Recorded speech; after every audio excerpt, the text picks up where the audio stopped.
Y2K has users unplugging their PCs and preparing for the end of the world. The Y2K computer problem. You could be surrounded by chaos, all because of the so-called millennium bug. Should you begin to keep reserves of food, water, cash? The so-called Y2K problem. A simple glitch is threatening a new age of chaos. A Senate panel describes Y2K, the year 2000 computer bug, as a worldwide crisis. The danger lies in the so-called millennium bug, which threatens to reduce our computer-based society to chaos.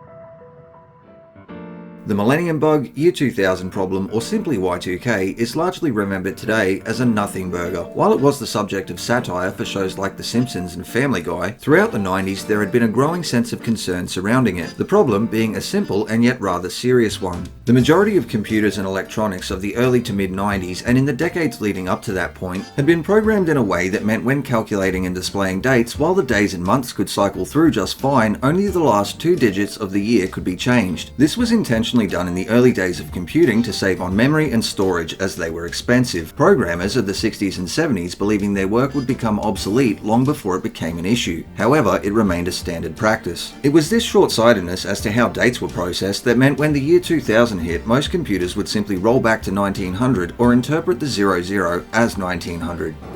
The clock rolled over to 00, but the century didn't change. And that's simply because the clock circuit is not capable of doing that.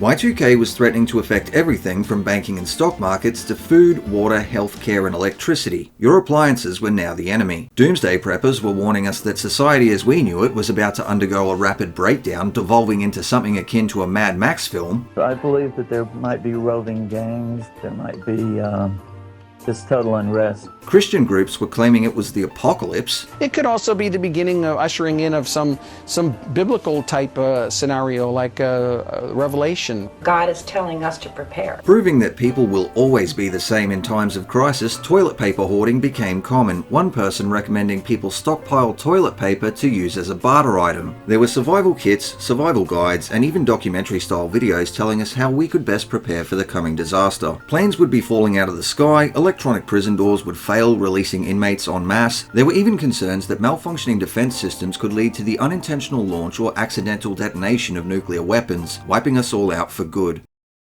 The oldest and strongest emotion of mankind is fear, and the oldest and strongest kind of fear is fear of the unknown. The Millennium Bug represented a lot of unknowns. Obviously, these fears were never realized, however, they weren't completely unfounded. Cash registers at this petrol station in Portland, Oregon began rejecting customers' newly issued debit cards as expired, interpreting expiration dates of 2000 and beyond as the card having expired in the early 1900s. The store's ATM was also unable to process transactions involving these cards, forcing customers to go to the bank and return with cash. A mild inconvenience, yet one that made Y2K feel much more real. While home computer adoption experienced a sharp increase in the 90s, according to the Australian Bureau of Statistics, by 1999, only 48% of households had a computer, just 22% having access to the internet. Obviously, these statistics vary from country to country, however, it's likely many people didn't understand just how Y2K could affect them. It was events like the one in Portland that made things a bit more clear. The question now was, had we left fixing it too late? In 1960, computer scientist Bob Beamer, along with 47 other professionals, began advocating for the use of a 4-digit year. By the late 60s, Beamer had begun petitioning the White House for government assistance. Unfortunately for Beamer and others like him, it's very difficult to get people to care about something that's going to happen in 3 or 4 years, let alone 30 to 40. His concerns falling on deaf ears with the Nixon administration refusing to do anything. And if Brother Nixon had signed off on that thing, I think we would never be in this fix.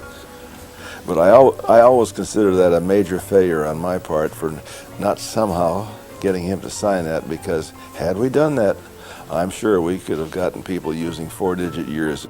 It wasn't until 1993, with the publication of Peter DeYaga's article Doomsday 2000 in Computer World magazine, that people really began to take the Millennium Bug more seriously, sources comparing this to the Midnight Ride of Paul Revere. Throughout 1999, the millennium bug continued to manifest itself in interesting ways. As many as 500 residents in Philadelphia received a summons for jury duty that they would need a DeLorean to get to. Amusing, but not exactly problematic. In December, residents of Jacksonville, Florida experienced the same error, receiving electricity bills with dates of January 1900. Telecom Italia, Italy's largest phone company, also sent out bills with dates of January and February 1900. While no one's services were cut off for being 99 years late on their bills, an obvious error, on the 28th of December we saw that the millennium bug was still capable of causing major disruptions. The Y2K bug staged an early sneak attack today in Britain. 20,000 credit card machines in Britain bitten by the millennium bug. All failed to recognize the year 2000. Retailers say it's cost them $5 million. At about 10,000 outlets here, the credit card machines have stopped working. Unlike the problem experienced in Portland, these machines were meant to be Y2K compliant. There shouldn't have been an issue, and yet there was. The new millennium was here, and we were not ready. Here's to another lousy millennium. On the 1st of January 2000, the world awoke to find that Roombas had not risen up against their owners, cities were not wiped out in cataclysmic events, and everyone had to go to work on Monday. While news reports of the time indicate a smooth transition to the year 2000, that's not to say nothing happened. A Y2K glitch saw some Visa and MasterCard customers charged multiple times for the same transaction. This was caused by some retailers failing to upgrade their system software. A person returning a video rental to this New York State video store was charged 100 years of late fees totaling $91,250. A customer at a video store in Korea experienced the same problem, being charged 8 million won. Obviously, they didn't have to pay this with their actual fees being worked out manually. This was not the only problem experienced in Korea. In South Korea, about 900 customers lost heat for several hours. Effects of the millennium bug were experienced far and wide.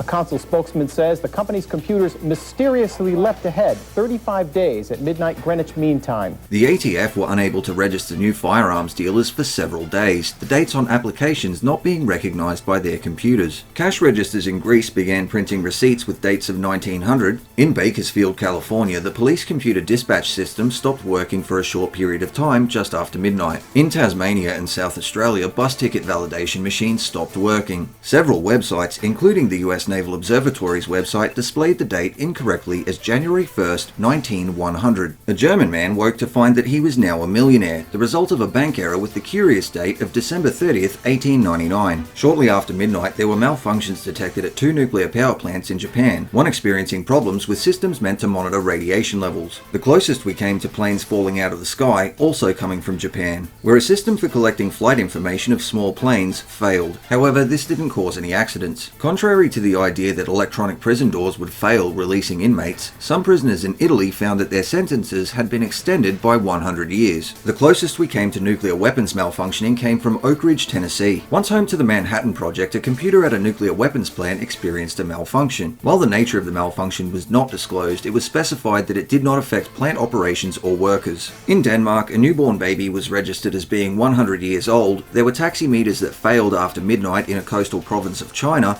and in Sweden, heart monitoring equipment at several hospitals stopped working. There were even problems caused not by the bug itself, but by people's response to it. A Kansas City couple, fearing that banks would lose all their money, took their savings and put it in a safe, only for the safe to be stolen. 4 people were arrested in relation to this, including a person who knew the couple and was aware of their Y2K fears. Fortunately, the safe and its contents were recovered and returned to them. Another couple were not so lucky. A couple in Florida withdrew their life savings, put it in a bucket, buried the money under a doghouse.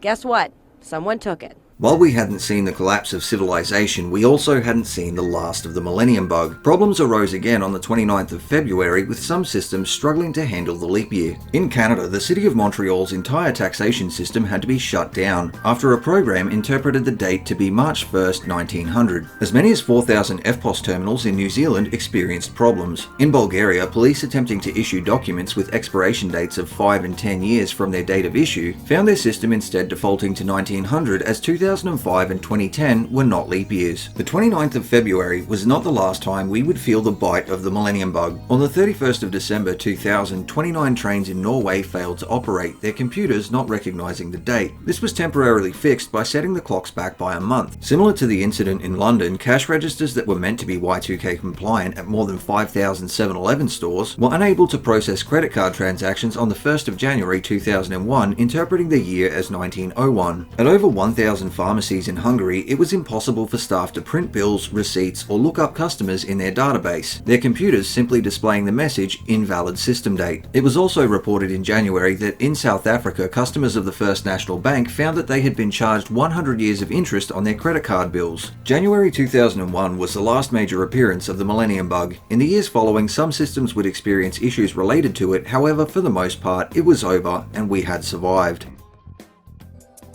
Globally, the millennium bug had caused issues, most of which were at worst minor inconveniences and were easily fixed. Many people were left wondering if maybe we'd overreacted. While fear of the unknown contributed to people's concerns, what turned the millennium bug into mass hysteria was fear-mongering. There were ads on TV like this one depicting scenes of chaos in the new millennium simply displaying the Nike logo at the end, an ad where you were challenged on your Y2K readiness while ominous music droned on in the background, and one in which a seemingly sentient computer reminiscent of HAL 9000 says it means us no harm, again while ominous music drones on in the background. Newspapers weren't much better, printing headlines like January 1st, 2000, the day the Earth will stand still, and to call the marketing of the Y2K survival kit fear-mongering is, if anything, an understatement. It's 2 a.m., January 1st, year 2000. Power's out. It's pitch black. You need light. If you planned ahead, you'll have one of these. Just wind it up. You'll have light and communication. What the hell is that? The cover of Time magazine in January 1999 was fairly provocative. Even sources that should have been informative, such as survival guides, weren't above using alarmist language, with examples such as Y2K, the Millennium Bug's deadliest secret. The Y2K Family Survival Guide, hosted and narrated by Leonard Nimoy, is a masterpiece in this, beginning with the downfall of Atlantis and how our civilization might too come to ruin. It switches effortlessly back and forth between suggesting that society might collapse and there may only be minor disruptions. It also contains a man telling us to be like squirrels. And well, you saw how the media was handling things at the start of this video. Fear-mongering isn't present in every case of mass hysteria, however when it is, it can cause people to start acting even more irrationally. While some people had prepared for the millennium bug in a way that you could consider reasonable, maybe doing an extra run of groceries expecting minor disruptions, others had spent tens of thousands of dollars stockpiling enough supplies to last them decades. It would be impossible to try and calculate just how much individuals around the world spent preparing themselves for the millennium bug. However, globally, governments and businesses are estimated to have spent approximately $300 billion preparing for Y2K, some estimates suggesting that it may have been as much as $600 billion. From patching software and replacing hardware to having military personnel and extra police on standby for New Year's Eve 1999, with governments and businesses spending all this money, why then did we see problems? Well, patching software can be tricky. In June of 2021, an update patch for Marvel's Avengers resulted in some players' IP addresses being displayed on screen next to their username. Obviously, no one intended for that to happen. As the direct result of a patch meant to prevent Y2K issues, it was reported that on the 31st of December 1999, computers at a US ground control station crashed and for several hours were unable to process the information being received from 5 spy satellites. Patches not working as intended was certainly a problem. However, there were also a lot of legacy systems that simply hadn't been updated to be Y2K compliant. I already mentioned that some retailers failing to make their systems Y2K compliant led to some customers being charged multiple times for the same transaction. In Jamaica, out of 35 sets of traffic lights that were known to be non-Y2K compliant, 8 failed. With that in mind, legacy systems failing was an issue. However, it's also quite likely that some problems believed to have been caused by the millennium bug was simply just a coincidence. The Baader-Meinhof phenomenon is an interesting form of cognitive bias, and it's one that you've likely experienced. Also known as frequency illusion, when we notice or become aware of something new, we can often end up seeing it everywhere. For example, your friend or family member buys a second-hand car. You start seeing that model of car everywhere. There isn't really more of them, you just notice them now. This occurs in part because of a process known as selective attention. When our brains deem something to be important, they will continuously scan for it, and upon recognizing it, will make us aware of it. If you've ever felt like you keep seeing the same number popping up everywhere, this is the reason for that. In a similar manner, everyone was thinking Y2K, something stops working, you blame the bug, even if that wasn't necessarily the case. Came in, forgot to turn our fryer on, and had a customer ask for French fries, and we came out and of course blamed Y2K, said it wasn't Y2K compliant. I don't think he believed it, but we're okay.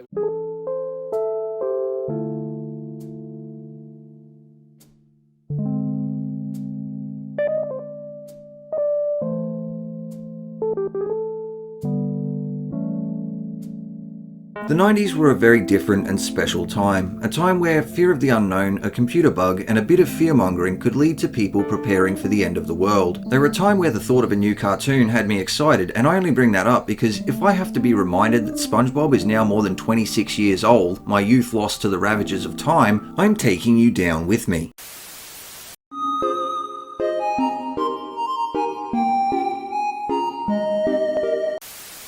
Like any point in history, the 90s are a time that cannot and will not exist again. And yet, to quote Jean-Baptiste Alphonse Karr, the more things change, the more they stay the same. In the not too distant future, we'll be faced with the 2038 problem. It's a problem you likely haven't heard of, and yet one so similar to the millennium bug. Without getting too technical, because of how Unix time is stored, some systems are simply unable to represent dates beyond 3:14 AM and 7 seconds UTC, January 19th, 2038. Upon reaching this point, systems could potentially crash or roll back to December 13th, 1901. I didn't even come close to talking about all the problems caused by the millennium bug. Does the 2038 problem pose a more significant threat now that technology is a much larger part of our lives than it was in the 90s? On the 19th of July 2024, a faulty update saw roughly 8.5 million Windows operating systems crash. This caused significant issues globally, affecting everything from shopping to airline operations. Cybersecurity consultant Troy Hunt posting on X, "This is basically what we were all worried about with Y2K, except it's actually happened this time. And yet, it didn't send us back to the Stone Age, society didn't collapse, and there was no nuclear catastrophe. Solutions to the 2038 problem are already being implemented, and I think it will largely go the same way that the millennium bug did. As the year 2038 gets closer, I'm sure we'll see people talking about it like it's the end of the world, and I'm sure there'll be people who prepare for it like it is the end of the world. And yeah, more than likely, there will be people who deem it necessary to begin hoarding toilet paper. The crash of 2024 took us completely by surprise, and yet, we survived. In 2038, we could see some problems, and again, it is something we will survive, just like we survived Y2K.